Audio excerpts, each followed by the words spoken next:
ইয়াৰ পিছত বহুত ল'ৰা ছোৱালীয়ে মোক সুধি আছে যে এডিআৰই ৰিজাল্ট কেতিয়া দিব।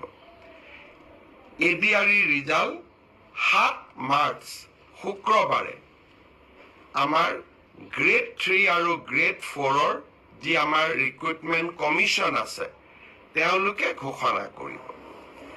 যিমান কেইটা পদ আছে তাৰ বিপৰীতে 2জনকৈ ল'ৰা ছোৱালীক এই পৰীক্ষাত উত্তীৰ্ণ হ'ব আৰু তেওঁলোকৰ মাজত পৰৱৰ্তী সময়ত ৰিটেন টেষ্ট অৰেল অনুষ্ঠিত হ'ব।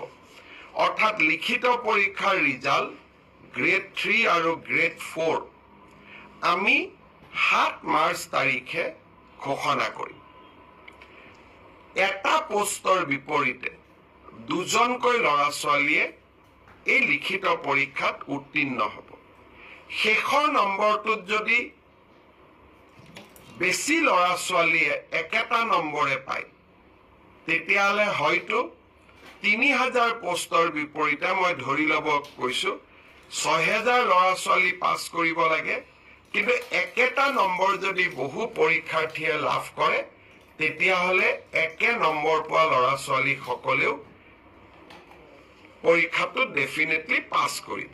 অৰ্থাৎ আমি যদি ধৰি লওঁ 50 যে কাট অফ মাৰ্ক, কিন্তু 50 যদি 50জন ল'ৰাই নম্বৰ পাইছে তেতিয়াহ'লে 50জন ল'ৰায়ে লিখিত পৰীক্ষাত পাছ কৰিব। গতিকে 1:2 বুলি ক'লেও 1:2 একেবাৰে গ্ৰামাটিকেল চেঞ্চত নহ'ব, হয়তো 2-4জন ল'ৰা ছোৱালীয়ে বেছিকৈও পাছ কৰিব। এডিআৰইৰ পৰীক্ষালৈ তাৰ ৰিজাল্ট কি হ'ব তাক আপোনালোকে জানেই। সেইবাবে মই যিসকলে পাছ কৰিব তেওঁলোকক অভিনন্দন জনাইছো, যাতে অৰেলৰ বাবে তেওঁলোক সাজু হ'ব পাৰে।